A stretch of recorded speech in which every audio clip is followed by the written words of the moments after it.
Here come the pack mules and the other servants, usual riffraff.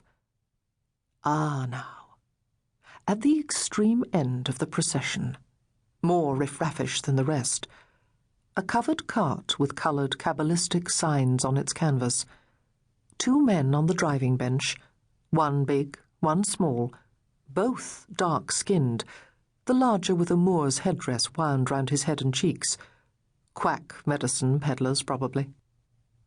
And sitting on the tailboard, beskirted legs dangling like a peasant, a woman. She's looking about her with a furious interest. Her eyes regard a tree, a patch of grass, with interrogation. What's your name? What are you good for? If not, why not? Like a magister in court. Or an idiot. On the wide verge between us and all these people, even on the Great North Road, even in this year of 1171, no tree shall grow less than a bowshot's distance from the road, in case it give shelter to robbers, stands a small wayside shrine, the usual home-carpentered shelter for the Virgin. Some of the riders prepare to pass by with a bow and a Hail Mary, but the prioress makes a show of calling for a groom to help her dismount. She lumbers over the grass to kneel and pray, loudly. One by one, and somewhat reluctantly, all the others join her. Prior Geoffrey rolls his eyes and groans as he's assisted off his horse. Even the 3 from the cart have dismounted and are on their knees, though, unseen at the back, the darker of the men seems to be directing his prayers toward the east. God help us all. Saracens and others of the ungodly are allowed to roam the highways of Henry II without sanction. Lips mutter to the saint, hands weave an invisible cross. God is surely weeping, yet he allows the hands that have rent innocent flesh to remain unstained. Mounted again, the cavalcade moves on, takes the turning to Cambridge, its diminishing chatter leaving us to the rumble of the harvest carts and the twitter of birdsong.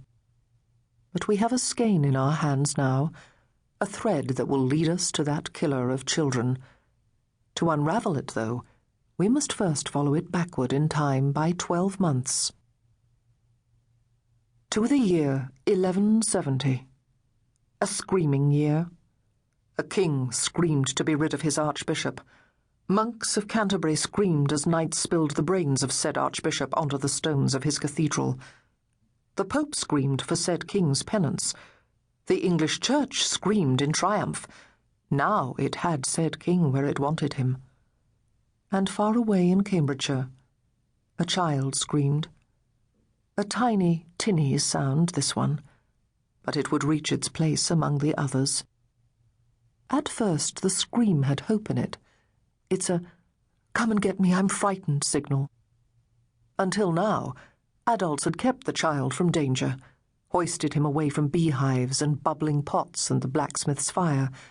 They must be at hand, they always have been.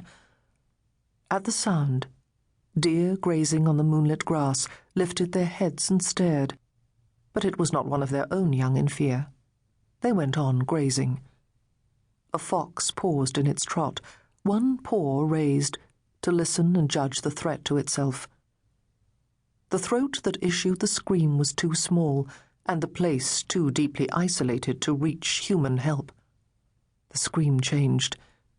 It became unbelieving, so high on the scale of astonishment that it achieved the pitch of a huntsman's whistle directing his dogs.